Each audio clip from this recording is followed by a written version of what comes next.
আজকে কর্তামশাই বাজারে গেছিল, তো দেখলো গিন্নির পছন্দের মাছ, তাই নিয়ে এসছে। এটা হচ্ছে আমরা চেলা মাছ বলে চিনি।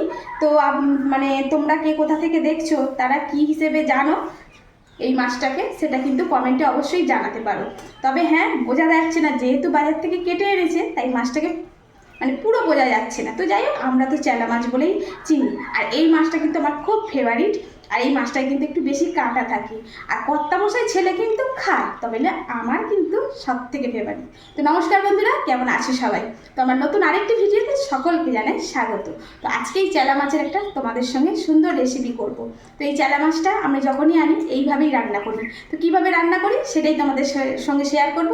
তো চলো রান্নায় চলে যাই। তো এখন কিন্তু মাছের মধ্যে দিয়ে দেব লবণ। তো এটা তো দিতেই হবে, মাছটা যেহেতু ভেজে নেব। তো লবণ দিয়ে দিলাম, আর দিয়ে দেব একটু হলুদ। তো এখন কিন্তু কড়াটা বেশ ভালো করে গরম করে নিয়েছি। এখন এর মধ্যে কিন্তু আমি দিয়ে দেব সরিষার তেল মাছটা ভাজার জন্য। তো এখন এই তেলের মধ্যে মাছগুলোকে দিয়ে ভেজে নেব লাল লাল করে।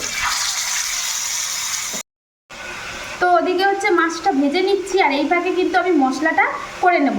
তো এখন এর মধ্যে আমি একটা বড় সাইজের পেঁয়াজ দিয়ে দিলাম, আর ছোট ছোট এইটুকু রসুন দিয়ে দিলাম, 1 ইঞ্চি মতন আদা দিয়ে দিলাম, বেশ কয়েকটা কাঁচা লঙ্কা, আর দুটো মাঝারি সাইজের টমেটো, আর একটু সামান্য করে গোটা জিরে। তো এখন এটাকে কিন্তু আমি একদম পেস্ট করে নেব। তো এই তো মাছগুলো একদম বেশ শক্ত শক্ত করে ভেজে নিয়েছি, মানে লাল লাল করে। আর আমি একটু মাছ ভাজা ভালো না হলে খেতে পারি না, আমি কেন আমার বাড়ির সবাই। তো এখন মাছ ভাজা হয়ে গেছে, এখন কিন্তু আমি মাছগুলো একটা একটা করে তুলে ফেলবো। তো এখন আরেকটি কড়া বসিয়ে দিলাম। তো এখন কড়ার মধ্যে বেশ খানিকটা তেল দিয়ে দেব। তো এখন কিন্তু এই তেলের মধ্যে আলুগুলো দিয়ে দেব, আর আলুগুলো খুব সুন্দর করে আমি ভেজে নেব। তো এই তো আলুগুলো বেশ সুন্দর করে লাল লাল করে ভেজে নিয়েছি। এখন কিন্তু এই আলুগুলো তুলে ফেলবো। তো এখন কিন্তু একটু কালো জিরে দিয়ে দেব। আর এই সমস্ত মাছের ঝালে না কালো জিরেটা দিলে বেশ কিন্তু স্বাদ লাগে। আর এই যে পেস্টটা করে রেখেছিলাম সমস্ত মশলা দিয়ে, এখন এই পেস্টটা কিন্তু ঢেলে দেব। তো এখন এই মশলাটা বেশ ভালো করে সময় ধরে কষিয়ে নেব। তো এখন এর মধ্যে দিয়ে দেব স্বাদ মতো লবণ। আর লবণটা আলু ভাজার সময় আমি একটু দিয়েছি বলে একটু কম করে দিলাম। এখন এর মধ্যে দিয়ে দেব অল্প একটু লঙ্কার গুঁড়ো, যে যেমন ঝাল খাও সেই মতন করে দিয়ে নিতে পারো। এখন দিয়ে দেব একটু হলুদ। তো এখন এই মশলাটাও বেশ ভালো করে কষিয়ে নেব।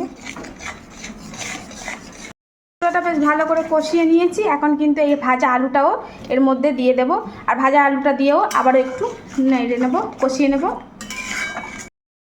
এই তো মশলাটা বেশ খুব সুন্দর করে কষিয়ে নিয়েছি, একদম তেল ছেড়ে এসছে। এখন এই পর্যায়ে কিন্তু আমি দিয়ে দেব জল। তো আমি এখানে গরম জল একটু ইউজ করছি। তো এই তো এখন কিন্তু এটাকে আমি ঢেকে রেখে দেব আলুটাকে সিদ্ধ হতে।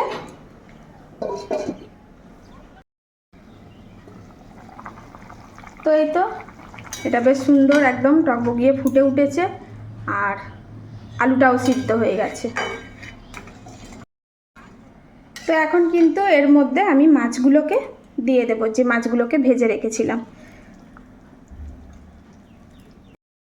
তো এই তো মাছগুলো দিয়ে দিয়েছি, আর মাছগুলো দেওয়ার পরে আরও মিনিট 3 মতন আমি ভালো করে ফুটিয়ে নেব। তো এই তো মিনিট 2-3 মতন এটা ফুটিয়ে নিয়েছি। এখন শেষ পর্যায়ে কিন্তু আমি এর মধ্যে দিয়ে দেব একটু ধনিয়া পাতা। তো তরকারি কিন্তু একদম রেডি। এখন লাস্ট পর্যায়ে একদম গ্যাসটা বন্ধ করে দিচ্ছি। তো এখন তরকারিটা একদম ঢেলে নেব। তো এই তো বন্ধুরা, চেলা মাছের একদম আলু দিয়ে লাল লাল ঝাল ঝাল তরকারি রেডি। তো বন্ধুরা, কেমন হয়েছে অবশ্যই ভালো লাগলে একটা করে লাভ লাইক শেয়ার করে যেও, আর তোমাদের মতামতগুলো কমেন্টে জানাবে। তো আজকের মতন আসি, দেখা হচ্ছে নতুন কোনো ভিডিওতে। ততক্ষণের জন্য টাটা বাই বাই। আর সবাই কিন্তু ভালো থেকো, সুস্থ থেকো, সাবধানে থেকো।